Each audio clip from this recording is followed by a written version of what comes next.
جناب بلال حبشی رضی اللہ تعالیٰ عنہ فرمانے لگے ابو بکر میں تجھے کیا بتاؤں، جب میری کمر کے نیچے کولے، میرے سینے پہ پتھر کی چٹان اور میرے گلے پہ امیہ ابن خلف کا پیر رکھا ہوا ہوتا ہے اور وہ وزن پورا ڈالتا ہے، میری جان نکلنے کو ہوتی ہے، مجھے پروردگار کی طرف سے آواز آتی ہے او میرے بلال تیرا کیا حال ہے؟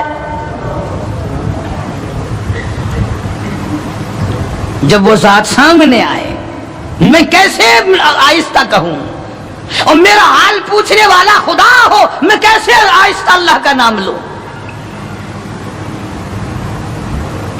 بدنصیب قوم آج تو نہ آہستہ اللہ کا نام لیتے ہیں نہ زور سے اللہ کا نام لیتے ہیں، چھوڑ ہی دیا، نماز چھوڑ دی، قرآن کی تلاوت چھوڑ دی، اللہ اللہ کرنا چھوڑ دیا، مسجد میں آنا ہی چھوڑ دیا۔ یہی وجہ ہے کہ آج کافروں کا ڈنڈا ہے اور مسلمانوں کے سر ہیں، پٹ رہے ہیں ساری دنیا میں۔ کون ہے مارنے والا مسلمان کو اگر ہم مسلمان ہوں؟ جناب ابو بکر صدیق رضی اللہ تعالیٰ عنہ نے یہ بات سنی تو حیران ہو گئے، بڑا عجیب طریقے سے مصیبتیں اٹھائیں، بڑی بڑی تکلیفیں جھیلی، مار مار کے بلال حبشی کو تھک جاتا تھا۔ ایک دن سیدنا بلال رضی اللہ تعالیٰ عنہ کو اتنا مارا، حضرت بلال رضی اللہ تعالیٰ عنہ فرماتے ہیں مجھے یقین ہو چلا کہ آج میرا وقت آ گیا،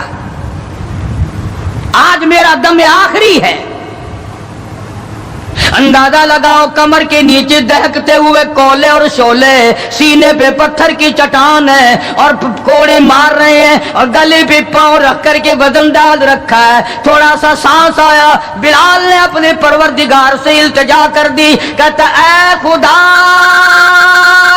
خالق کون و مکان، اے خدا اے سر قلب سر جہاں، اور میرے مولا زبان نہیں ہل سکتی، کیسے تیرا نام ادا کروں؟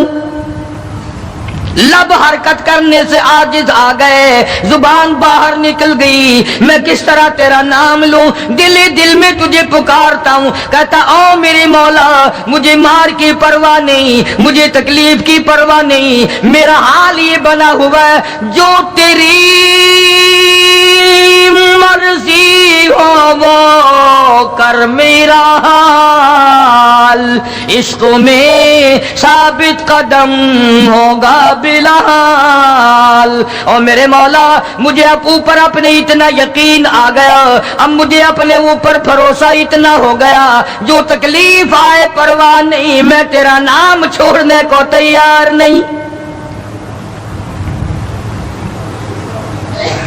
چاروں طرف کافر بیٹھے ہیں، حضرت بلال رضی اللہ تعالیٰ عنہ کی رگ رگ میں کانٹے چبھو رہے ہیں، طرح طرح کی ایذائیں دے رہی ہیں، کہتا ہے ہر رگوں ریشوں میں کانٹے چبھ گئے، اور جس قدر ہو سکے ہیں ایذائیں دے مجھے، میں بے پرواہ ہوں اس بارے میں تکلیفوں سے تیرا نام چھوڑنے والا نہیں۔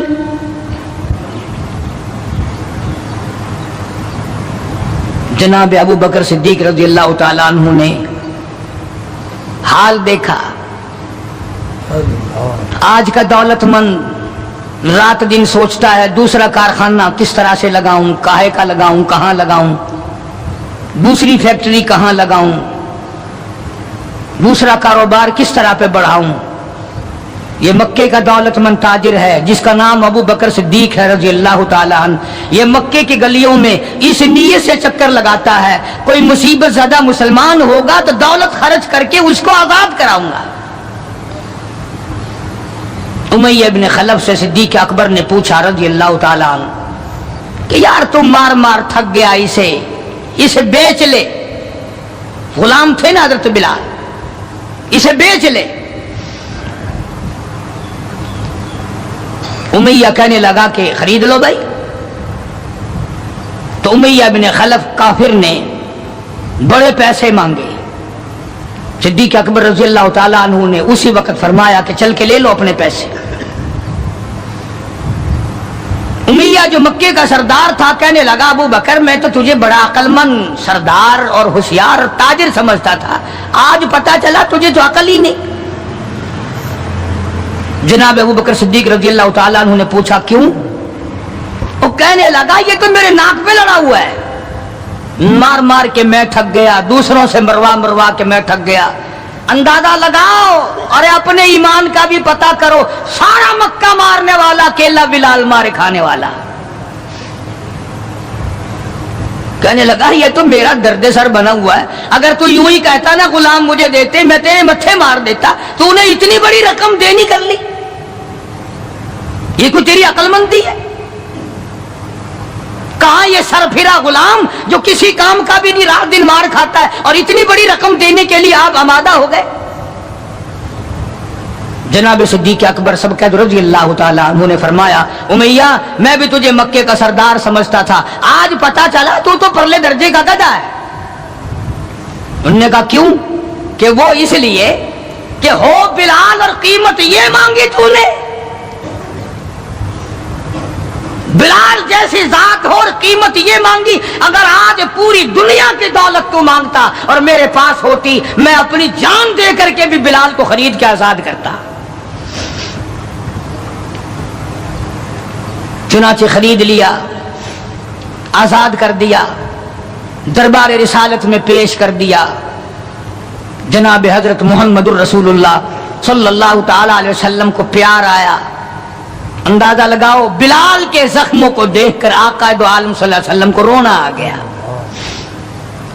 اسلام کے لیے مار کھائی، ایمان کی وجہ سے مار کھائی، اپنے یقین کی وجہ سے مار کھائی، کوئی سیاسی غرض نہیں، کوئی دنیاوی غرض نہیں۔ جناب رسالت مآب صلی اللہ تعالی وسلم نے اللہ پاک نے اس کا پھل یہ دیا بلال کو، اس کا معاوضہ یہ دیا کہ دربار رسالت میں مؤذن بن گئے۔ اذان دینے کی جو ڈیوٹی تھی، منصب تھا، وہ حضرت بلال کو ملا رضی اللہ تعالی۔ جناب مدنی کریم صلی اللہ تعالی علیہ وسلم کی گھر کے خرچے اخراجات سودا سلف لانے کی ڈیوٹی حضرت بلال رضی اللہ تعالی عنہ کے ذمے تھی۔ کوئی کسی محکمے کے صاحب کا سامان لائے گا، کوئی کسی محکمے کے صاحب کا سامان لائے گا، کوئی کسی تاجر کا سامان خرید کے لائے گا، کوئی کسی افسر کا سامان خرید کے لائے گا۔ بلال تیرے پیروں سے اڑی ہوئی خاک پہ قربان ہو جاؤں، تو شہنشاہ کائنات کے دروازے کا غلام ہے، تو حضور کریم صلی اللہ تعالی علیہ وسلم کا سامان لاتا ہے اور 5 وقت اذان کی ڈیوٹی ہے۔ آپ صلی اللہ علیہ وسلم کے لیے قرضہ بھی لے کے آتا تھا بلال یہودیوں سے۔ ایک دفعہ ایک قرضے والے نے جان کر کہ دوبارہ اسے پھنساؤ، غلام بناؤ، حضرت بلال رضی اللہ تعالیٰ عنہ اذان دینے کے لیے تیار کھڑے تھے، یہودی آیا اور آ کے کہنے لگا، یہ جو بدنصیب آدمی ہوتا ہے نا، جس کا ایمان نہیں ہوتا، وہ بے ادبی بڑی کرتا ہے۔ آج بھی تجربہ ہے اللہ والوں کی، علماء کی، بے ادبی وہی کرے گا جس کے اندر ایمان کی رتی نہ ہو، بے ادبی کے الفاظ وہی بولے گا ایمان کی رتی نہ ہو۔ تو حضرت بلال کو آ کر کے آواز دینے لگا اور کہنے لگا، او کالے۔ حضرت بلال نے فرمایا کیا بات ہے؟ کہ یا تو کل شام تک پیسے آ گئے، ورنہ یاد رکھ تجھے پھر غلام بنائیں گے ہم۔ جناب ابشی رضی اللہ تعالیٰ عنہ مدنی کریم صلی اللہ تعالیٰ علیہ وسلم کی خدمت عالیہ میں تشریف لائے، عرض کیا کالی کملی والے فلانا یہودی آ کر کے بڑی زبردست دھمکی دے گیا، وہ مجھے پھر دوبارہ غلام بنانا چاہتے ہیں، وہ پھر مجھے پریشان کرنا چاہتے ہیں، میں اب اتنا بڑا قرضہ کیسے ادا کروں؟ میں صبح کہیں نکل جاؤں گا، چھپ جاؤں گا، روپوش ہو جاؤں گا، جب کوئی انتظام ہو جائے اطلاع فرما دینا، میں حاضر خدمت ہو جاؤں گا۔ ہائے بلال تجھے مبارک ہو، تو سرکار دو عالم صلی اللہ تعالی علیہ وسلم کے قرضے کی وجہ سے پریشان ہے۔ ذرا سوچیں وہ لوگ جن کو اللہ تعالیٰ نے دولت بخشی ہے،